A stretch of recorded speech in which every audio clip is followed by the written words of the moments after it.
Hello, and welcome to a post-match pint on your screens on WD18 and in your ears on From The Rookery End. With me is Sam. Hello. And Michael. Good day to you, John. Good day to you, Sam. And we've just seen a Watford 3-0 home win, which is very, very rare and enjoyable. It was enjoyable, but it was a pre-season game against the highly travelling Hansa Rostock fans. You know, I turned up. I got the train over to Watford Junction. I could see a few of them on the train, and actually it was more than a few of them because they all piled off really early on at Watford High Street. High police presence, but a pre-season game like that, like none I've ever seen before. Yeah, certainly not a Vicarage Road, and you could sense it was. You knew it was going to be a very, very different occasion today, just by the sheer weight of supporters, but. When you read it, it's sort of like 6,000-7,000, it's just a number, and then when you actually get off the train, I got the tube in today, got the Met line in, absolutely stacked with Hansa fans. Every pub that you walk past, everyone that you go in had Hansa Rostock fans in it. You will have seen by the time this comes out the videos from outside Vicarage Road. I think the stadium was open from around about 10 o'clock for a 2 o'clock kickoff because they know how many people were coming and they knew that they wanted to make an event of it. So to actually see it and be a part of it was pretty extraordinary, and walking into Vicarage Road and seeing that away end absolutely packed out, the drummers in the middle underneath the scoreboard, the two capos either side leading everyone in unison, and half the lower at least half the lower GT was Hansa Rostock. And I think what made it so visually arresting was the fact that they all had the same white t-shirt and on they've got these special Hansa on Tour t-shirts which has got a reimagining of the England logo on the back. So it was, in terms of friendly games at Watford, it wasn't your average, that's for certain. And that's what tempted me out of friendly retirement, really, because I'm too old and knackered to go to friendly games these days. The season's long enough for me. I wouldn't normally go, although I think I'm going to go to Fiorentina on the back of tonight. So well, it always comes down to who we're playing. Like Fiorentina, legendary Serie A fan for us when we were kids. If it's a ground, a weird local, fairly nearby, non-league ground, it's like nice to go to one of those, but this was going back to the Vic, and we've got almost three pre-season games at Vicarage Road. But this was really just completely different, and lots of people were tentative about what this was going to be. They were worried about what might happen, and the police presence that we saw all around the town was quite clear. I know we live in a world now where they're more wanting to put more police out because if it goes wrong they don't want to be blamed, but there were worries, weren't there? Yeah, look, there's no way around it. A large proportion, or certainly a significant section of their supporters, have got questionable political beliefs. That is well documented. It's undeniable. They wouldn't deny it. No one that was here today would deny it. And that is a real issue. And it was a real problem for some Watford supporters taking on that fixture. And I entirely understand that. I think where do you draw a line? For some people, the line was crossed, and they didn't feel they were able to go and watch a team that with those sort of, with that reputation, if you like, amongst their fan base. And I think potentially that led to, I think the official figure was about 8,600, 6,000 Hansa, 2.5, 2.6 Watford. It might have been a little bit more had the opposition been slightly different. But and the other thing is, they've got a bad reputation in terms of their away following as well. We've all seen the pictures. Away grounds, particularly bathrooms, it seems to get a redecorating job. DIY SOS on the phone pretty much after every time they visit. So look, there is absolutely valid reasons for people not wanting to come today and questioning the fixture. I get that, and that's perfectly fine. I think the reality is, when you think about it, they've got no beef with us. For them, it's a weekend away in London. Presumably, most of them are staying in London as opposed to the wonderful environs of Bushey, and they're just on holiday. And I think that's not to minimise. It's different, but it's not. I think it's important not to minimise the concerns that people have. They are utterly valid. They are based in reality, but today felt good, and like you say, different, and all the better for it. Yeah. I wonder how long it will be how many years would it be where we don't see a Rostock sticker on the way towards Vicarage Road? Because basically, if it was a vertical pole or anything at all, they'd stuck a sticker on it. How long will they last? Will it make through the winter? I don't know. And I quite like that be like 10 years' time. I quite like that idea. The question is, did they have to clear up more beer cans and beer bottles, or the backing of those stickers? Because there were so many. But yeah, it was an event for sure. Yeah. Sam, we're not going to throw ourselves and make predictions today. That's another podcast we're going to do. But yeah, you saw something on the pitch. Yeah. We saw some new players. We're not going to dive ourselves into it. Any feelings, any noticings from what you saw as a Watford on the pitch? Yeah, I think it was okay. I'm always very, very careful with pre-season not to read too much into it. I think particularly a club like Watford, and this summer more than any other summer when there's going to be such a big turnover in players and a new manager again, it's going to take time for everyone to get used to each other. So I think it's difficult to read too much into it. I've seen, and I'm sure you two have as well, so many summers where Watford have had brilliant pre-seasons, turned up on the first day and have looked like they've never played with each other before, and vice versa as well. So look, I don't think we can judge anything until that first home game in the league against Southampton. I know we had the Carabao Cup before that as well. I saw some good bits today, some okay bits, and some things that really, really need to be ironed out, particularly in the first half and a couple in the second half. There were chances that we gave away that simply in the Championship they will be taken. Dan Batman made 2 really good saves in quick succession in the first half. There was a corner in the second half that I think someone had a free header at the back post that they should have scored from. So that needs to be ironed out, and I think the transitions as well. We'll get into this in another sort of more in-depth tactical podcast, I think, but definitely work to do. But I do think there were some good moments there. I thought Marma on the left had a really good game. I was really impressed with Ciccovani when he came on as well, had that shot that hit the bar. It was Ciccovani who hit the bar, wasn't it? And then he scored a couple of moments after that. So yeah, some positive stuff, some things that need work on. All in all, a typical pre-season game, I think. But there's a feeling, and we're going to talk about the wider, club stuff. But in terms of that on-pitch stuff, the fact that there were a lot of young players that came on, who, some of us have seen play because we went to those lovely FA Cup games, but not like we're going to week in week out watching under 18s, under 21s. They didn't feel massively out of place.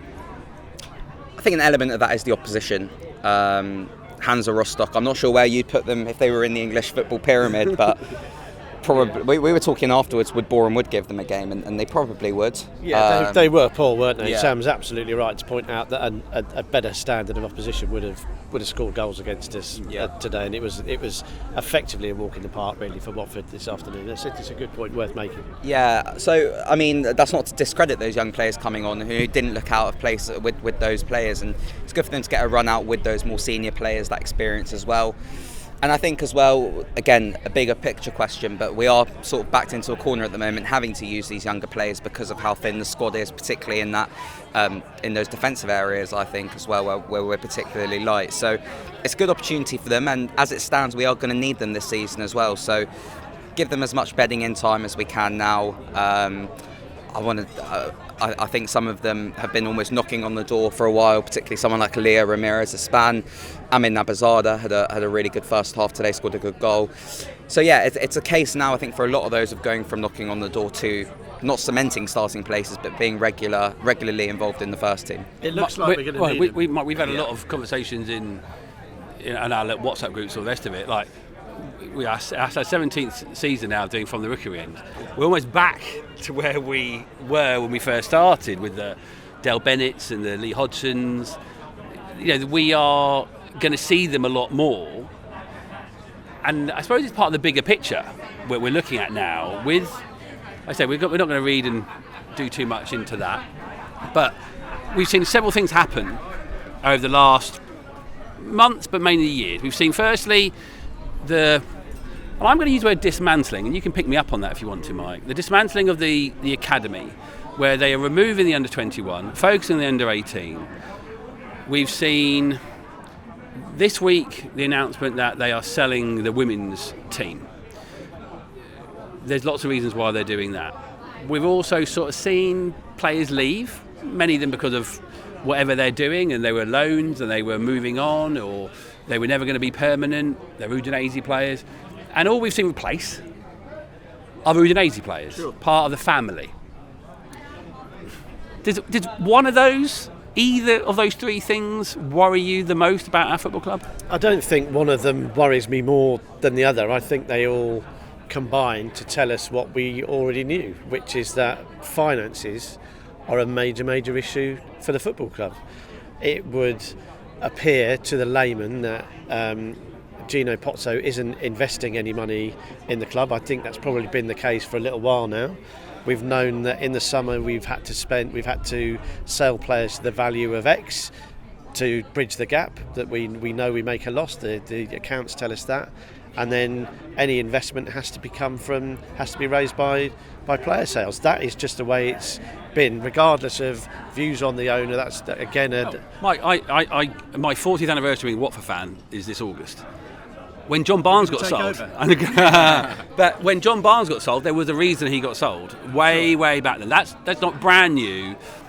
So does it feel significantly different? Yeah, it does, because of the things that you mentioned. I think just to finish to lead into the under-21s and just to finish on Sam's point, I think Amin is going to be important for us this year. I think he has got a job to do, because I think from what we've seen today, what we know about the squad and how it's shaping up, Ika Bravo came on today, instantly in behind the 9. We know, for anyone thinking he's going to be a striker, 100% not. Hasn't got a left foot either, which was absolutely amazing. The reverse Ken Sema, having to sort of wrap his foot round the ball to get it in from the byline. Amin is the one that I really hope is going to do well for us this year, and I think he's going to be important because the lack of attacking options, quite frankly. But speaking of Amin Nabizada and that under 21s, there is another discussion to be had about that in terms of the overall state of youth football, academy football, the pathways into football clubs. And you could argue that using that as a cost-cutting measure is perfectly sensible. Collapse the under 21s and let's just focus on under 18s, or not even that, quite frankly. The trouble is, I've seen, like, the fact that the biggest thing I've got, Eli being the age he is, he's got friends and stuff that have got mates that are all part of academies around the teams of North London, and you hear, I've spoken to people who sort of say, well, it's not the fact that they're getting rid of the 21s is not a problem down the line. The problem down the line is we're going to lose players because we're going to be playing League 1, League 2 sides in Category 3 because it's not competitive enough. Rather than maybe getting some Category 2 people saying, oh, well, my lad, he's quite good and we want him to do this, that and the other, let's send him to Watford because we know it's going to go up. That's a massive, not this year, but actually long term, that is going to be a massive downfall. It will have impact because people will leave, and there will be under 21 players under contract who are looking to leave. And there will undoubtedly be some among that cohort, amongst the younger level players, like you say, they're all the way down that academy pyramid. They're looking up and going, well, the under 21s is the last hurdle before getting into the first team. It hasn't been though. When was the last time anybody came from the 18s, let alone the 21s? Sure, we know that, but it's like you say, it's about the optics and it's about what we're trying to do. And what makes it disappointing is that last year, I think we went into the academy and we spoke to everyone, and it felt for the first time like that Watford DNA was coursing through the academy. There were people there. Jono was in charge. There were lots of people who just seemed to understand. We spoke to Matty Bevans, who just knew what it was about developing good humans, which feels like the sort of thing that Graham Taylor would have said, and making sure that if you're not going to make it as a footballer, you understand what it's like to represent Watford, but you're ready to rock and roll if you're not going to be a footballer. You're a good communicator, you're a good team player, you're educated, and you can go out and deliver in the world. And I think ultimately, by having to, we're not fully dismantling the academy. That isn't what it is. But there is a big message there, and you're right, John. One is to prospective recruits and talent that's going to come through, and the other is to us as a fan base to go, right, you are telling us that you need to save so much money that we need to get rid of the contracted under 21s effectively. And I don't think it's a case of we're pulling out of the under 21 league like Brentford did and starting a B team. That isn't it. This is a cost cutting measure, there is an argument about whether it's a sensible one, but I think in the context of Watford at the moment, it is far more urgent, pressing and worrying, stacked up against our transfer business with the first team and with the women's team, right? Well, Sam, are you worried about cost cutting? Is that something that rings bells for you? Be it the academy, be it saying the women's team. That particularly, what is clear. We're lucky with Kieran, to be a friend of ours, and he knows a lot about women's football, not just the Watfordness, of it all. And you do want them to. You always want them to succeed. Yeah. But actually, women's football has changed dramatically. Yeah. Even though we've seen it brilliantly go and get better and better and better, with its standing in national, the way the nation looks at women's football. But on that level where Watford are, between by going up into WSL 2, so many more people have to be full-time pay, and it would be, the number who knows, but it's somewhere between 2 million and 4 million quid. It does feel, I don't know what the men's team pay, but anyway, is that a bad? Do you see that as a horrendously bad thing, or can you sort of see the sensible side of it? I think it's disappointing in the sense that I think it's disappointing in the sense that it reflects further the financial jeopardy that we're in at the moment, which is a concern for the wider picture. But just looking at it within itself, and if you look at it a bit more, it could actually be a good thing for the women's team, having some sort of investor in there in the long term who is going to put all of their energy into the women's team. And I think you're right, I think it's closer to 4 million, that mark, that it's going to cost to run the women's team in the WSL too. So there are a lot of clubs who are getting that private investment at the moment into the women's game. Obviously, the big example are London City Lionesses, who I think they ended up finishing mid-table in the WSL. They've just signed a former Ballon d'Or winner this season as well. So I think that's ultimately something we might see over the next 5-10 years in women's football, is separate investors coming in. But yeah, if you're looking at it in the bigger picture, it's only reflective of the further issues that the general football club have at the moment. And what are your bigger concerns at the moment? What are the things that are getting you the most concerned about Watford at the moment? Well, I think it's what you see on the pitch, because we've seen a trajectory over the last few years that isn't positive, performance-wise, attitude-wise, both in the boardroom and at times on the pitch as well. There have been some good moments, but overall, it's been downhill, particularly over the last 2 or 3 years. It's just not been good enough at all. So that's the biggest concern for me. And we talk about finances, but without that money in the funds that we have, we're not going to be able to reinvest it to improve the team. And even today, I know I said it was okay, but did I see anything to suggest that it's going to be an improvement on last season? Absolutely not. And from what I've heard so far in pre-season, that's not it either. So is that a hard thing to do, though?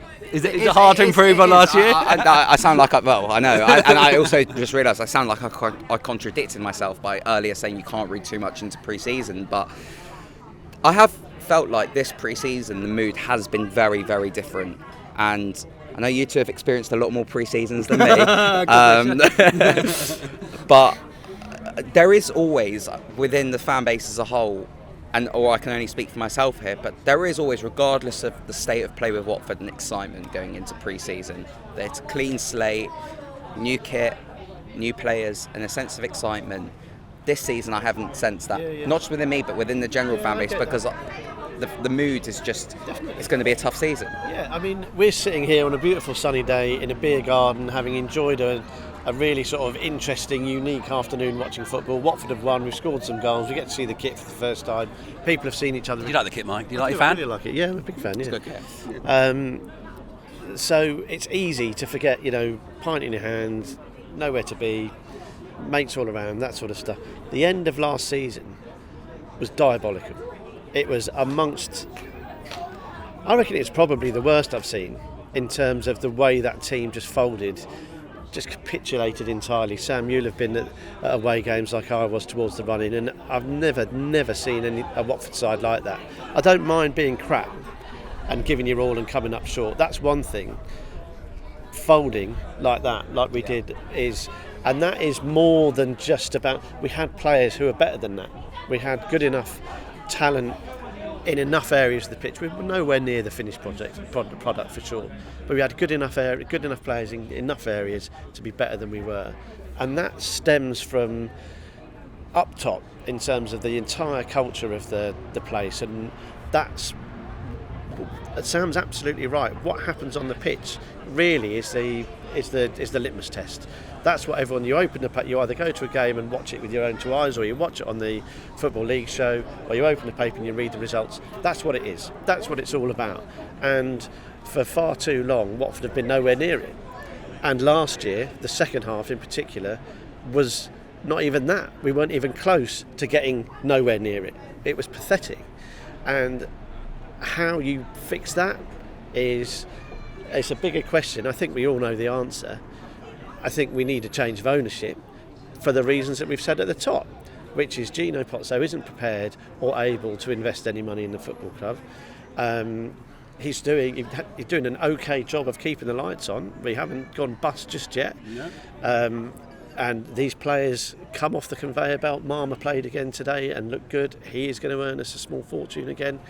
That keeps on rolling, but that is a very functional, dispassionate way of running a football club. It delivers nothing for us as football supporters if all you're doing is every 2 years bringing in one or two players that you're going to sell to balance the books.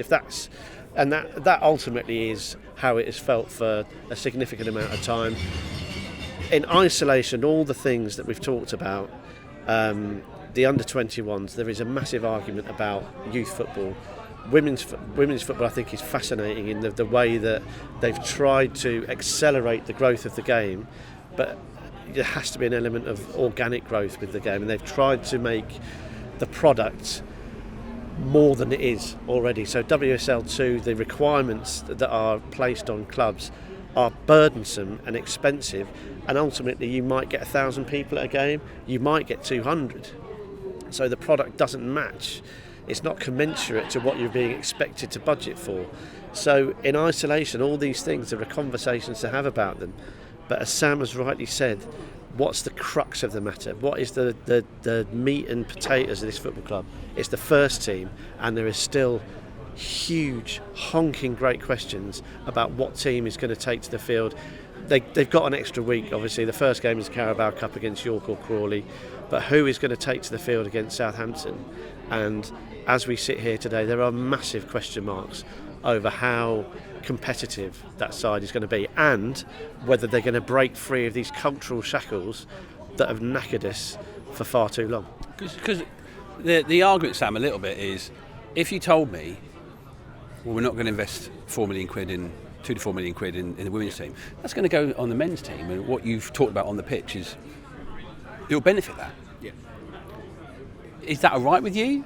Because you think, is that at this point in our history? Because again, we've seen that, we've watched, the years that we've been in the podcast, that where that women's team, its ups, its downs, how much it was part of the club, how much it wasn't part of the club, how much the club have given them those money. That's changed massively. Are you all right if we saw benefits on the pitch that they weren't investing in spending that money on the women's team? Wow, welcome to From the difficult question straight away. You know what I mean? I know it's a difficult question, but you know what I mean. I know what you mean. Yeah. Look, I don't get to women's games as much as I want to. I always say that I want to try and go to their games, but just life gets in the way. It's difficult to. But I am equally passionate, and he's a young man, Mike. He's a very young man, and he's out all the time. Not like us these days. When they do succeed, it is brilliant to see. There was that amazing day at Stadium MK about 2 or 3 years ago, and a brilliant day. So many Watford fans went out that day. So yes, for me, the women's team is important. That being said, like I said before, I think in the long run this could be a good thing for the women's team, having that separate investor in there to put all of their energy into the team. But in answer to your question about am I okay with that 4 million being spent to better things on the men's team, it's a big if, because we don't know. Because as it stands, like the term that Mike said, in keeping the lights on, that's ultimately where that money is going to go, it seems. I think the issue was there simply isn't that money. Yeah. So the question is moot. And it was fun watching Sam squirm, seeing having you asked it. But it's not like there's a pot here and we can either spend it on. Yeah. This is how much it's going to cost for us to run a team in WSL2. We haven't got it, so we can't do it. And then I guess a bigger question would be, when did this happen? Because we're quite close to the season starting. If the takeover hadn't happened, this investment group, which you see it on the face of it, I haven't done too much research, but it looks like they know what they're doing, and so on and so forth. If that hadn't happened, we still haven't got the requisite money to run it. What would have happened? And I think that's we'll never know. Yeah. So I think that the answer is it's a case of making the best of a bad situation. It's quite weird that they're going to be playing with the Watford badge on, but not owned by the club. It's a sort of licensing agreement, which feels quite unique to us as football supporters. But if it's a choice between them dropping down a couple of divisions, because they wouldn't have just gone back down to the division, they would have probably had to start again. If you don't take up your position at this stage in the season, I would have thought. Well, Adam mentioned Andrew in the Watford Reserve. He mentioned his piece that on nothing the club had put out did Watford refer to the women's team as champions. So that has there's almost like they were hedging their bets about can we promote them? Will we be able to promote them? Yeah. Until they knew that this investment and this sale was going to happen. And to finish off, in the cold light of day, and this is absolutely no reflection on the women's team whatsoever, they go out wearing the Watford shirt. We're Watford supporters, we support them, we want them to do well, we want them to be a success. End of. There's just no conversation about it. But if for whatever reason they did divert £3 million worth of money to get Watford women going in the WSL2 and the first team got relegated, the optics on that, whether you like it or not, the optics of that are not going to wash at a time where, as Sam said, patience is very thin. It's a fractious relationship between the football club and its supporters at the moment, and robbing Peter to pay Paul is, and basically, and if the men's team went down because they'd spent 3-4 million on that, regardless of your views on equality, whatever, any of that, they would have been held to pay. Yeah. Like it or not. We talked a little bit, about not trying to judge all the new people and all the rest of it, but the fact that these signings that we are making, these, Kurumgard is now permanently signed, and we know we've got all these, players that have come in. They are only coming from Udinese. What Scott said in his new podcast series, welcome to the party, Scott. What he said early on in those, and everyone was saying in those, was this investment and finding championship talent. Well, we haven't seen that at all, and what we've talked about, we get why, I suppose, in some ways. But you were a young lad at the time. He still is. Of course he is. When the Potter first took over that summer, when we had just Udinese that, 7 turned up. We're in a similar place now. Yeah. That doesn't necessarily feel like it's a terrible thing. No, it doesn't. It's just unknown quantities, isn't it? Did you really think Alman Abdi was going to be amazing? No, I didn't. Did I think Matty Ridge was going to be amazing? No, but do you know what? They were pretty all right. At the same time, though, I think what we've been screaming out for, and I know it's not just the only answer in football, but we have been screaming for championship experience, haven't we? And having those hardened players who have been there and done it in this league. And I just see so many teams making those signings that we're not. And I know you could sit here all day and go, I wish we were doing what this football club are doing, I wish we were doing what they were doing. But when it's so obvious, I think, to supporters, and the club aren't doing it, that's what makes it so frustrating. And again, I think so much of what Scott says can eventually be used as a stick to beat him with. But the reality is, he said on that first episode of his podcast, saying, again, paraphrasing here, but we want to bring in those players. And we haven't done that. I think there were rumours, take it with a pinch of salt, that there were a few Championship players that we were looking at, but their wages were going to be too expensive. But other clubs are able to afford them as well. So it's just, again, further reflective of the wider situation going on with the finances at the moment. But the frustration for me is, and you're right, some of these Udinese players could come in and be the best players in the league. We could win the lot with Ike Bravado. He's going to be your favourite ever player. Exactly. He could be. The man with no left foot. Judging from our WhatsApp group, he's already Charlie's. Yeah. I think I saw him in the shop. You know, you can print your own phone case. He was getting him on the back of that. But look, I mean, there's two issues here, right? We are part of a multi-club model, and we should be making the most of that. So these are players who have come in to Udinese, who are a Serie A football club, had a really good start either last year or the year before. They're doing okay. We should be making the most of that. We absolutely should be. And John, you're absolutely right to when Matej Vydra came in, no one was going, this is going to be the best player, and he should have won Championship Player of the Year, and absolutely no question about it. He was unbelievable. Alman Abdi, one of the best players I've seen in a Watford shirt. Odion Ighalo, who expected him to do what he did? And you need a bit of luck, and you do need a bit of a fair wind, and I do think the landscape has changed. I think that was a very different time at Watford. It was an exciting time. We'd come out of really, really difficult times with Bassini. There'd been no money, no sort of exciting signings coming in, and all of a sudden we had this sort of vast swathe of exotically named characters from all corners of the globe. Well, Udine, and it worked, and so we should be using them, and we should be utilising them. And what we need to make sure we do is make sure that we foster a culture that they can succeed in. We had that the first time round. We haven't got it now because, as we mentioned before, that last sort of 10 games, we've had arguably some of the better players to ever play for Watford, but they're playing like they wouldn't have them in my Cubs side. You know, if they turned up and played at Cheshire United like that, I'd want my money back. They were diabolical. So, got to make the most of it. And then we mentioned Scott and his comments, and obviously they're going to get used against him.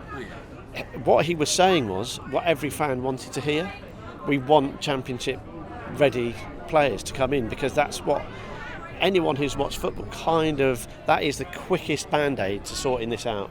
Get out the sort of troublemakers, the airy-fairies, don't really get what the Championship's all about. When Millwall on a Tuesday night is too tough, because let's face it, we've had enough of them. Yeah. We just have. So Scott Duxbury can see what we can see, so why wouldn't he say this is what we're going after? What I would hope is that sort of messaging is tempered in reality. So you can say, I would like to, we really hope to, don't say we will. Yeah. And because what I assume has happened, he's come up against, Watford have come up, or Luke Dowling has come up against the fiscal reality of the football club, which is, I think it was fairly well reported that Billy Mitchell was a target for Watford. He signed for a League One side. And he hasn't signed for Sheffield Wednesday because he likes the shops in Sheffield. He signed because they're paying him more money. And if he was a Championship fix-it, if he was the fix-it-all for Championship football clubs, someone else would have signed him, and he wouldn't. But that tells you where we're at. And I would like to. People complain when you don't hear any comments from the football club, and then as soon as something does come out, everything is written down and is taken out of context and is used as everything is these days. It's just the way it is. So what I would like Scott Duxbury is to recognise that. Yes. So don't hint at stuff or give a broader strategic idea. Don't give the opportunity for fans to go, where are our Championship? Yeah. Did I just do that? If he changes that thing, then acknowledge, we've had to change this because of this reason. Not, this was my idea, and then ignore it when it doesn't happen. You want him to be, just not lie. We know there's competitive things and commercial things and all the rest of it. But It's hard. It's really hard to build a competitive championship football side with no money. So, but I reading between the lines of what we think the football club and the state it's in. Gino Pozzo wants to sell it. I'm pretty certain of that. The money has run out. So that's a message that actually Watford supporters can get on board with. Yeah. We're actively trying to sell the football club, or we're actively trying to build we're trying to maintain the status quo at a particular level to make sure that it is sustainable and can be sold so the club can move on. Or if it don't want to sell it, it's like we're going through a transitional phase whereby we're having to really focus on the finances for now. We're hopeful that we're going to get out the other side of it unscathed. But if you make it more of a rallying cry as opposed to this sort of, and I don't think it's done on purpose, but this sort of bullish messaging about we're going to get this, we're going to get that. I don't necessarily think that has happened this summer at all.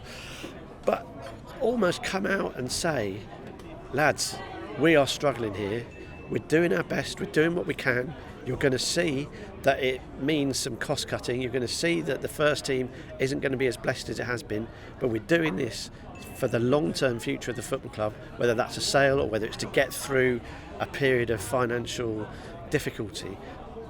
I don't think any Watford fan, you might be disappointed and you might think, oh, God, I much preferred it with the Premier League or when we're going to the cup final and stuff like that. You much prefer us to be competitive. But if you know the reality and you're told and asked to come along, we'll get on board with that. That's why we go to Scarborough Way. That's why we go to wherever we go. That's why we do it. And we can get on board with that. And I think if there's more of an understanding of we're here to support, we're desperate to support, and we will support whatever that is. And if that's a strike, look what Sheffield Wednesday did. When they worked out what they had to do, they did it. And if we're told what we are, we'll get our shoulder to that wheel. Yeah. No. Honesty. Yeah. There's all often a bit of honesty, and things change. We know things change. Sam, Charlie asked on the group, and he did it in 3 separate messages. Are we back? Sam, are we back? We're always back. That's the answer. One thing that you should get used to working with me and Charlie is that whenever we see anything remotely good, the message on the group chat will be, are we back? Mike, are we back? Every single time. I mean, literally we're back. They got football. I mean, metaphorically, I don't think we've been further away from being back. It's good to see the yellow shirts on the glorious green grass of Vicarage Road. Enjoyed it. It's been great spending the day in your company. Fair play to the Hansa Rostock fans who have come over in their absolute masses and created an event that will live long in the memory. Certainly never been a friendly like that at Vicarage Road. The questions all remain. The questions all remain, and as the days start getting shorter, the nights start getting colder, the opponents get increasingly harder. It's as it stands. I don't think there's any way we can. Well, certainly there's no way I think anything other than a very, very tough season lies in prospect. I would like nothing more to be proven wrong. I'll be there, whatever. But there are huge question marks, and hopefully we get answers sooner rather than later. Thank you, Michael. You got it. Thank you, Sam. Thank you very much. Are we back? Who knows? But we will be here this season on your screens on WD18, in your ears on From The Rookery End. And, well, if the pitch isn't very good and what happens when there isn't very good, we're going to have some fun on From The Rookery End and WD18. Come on, you horns!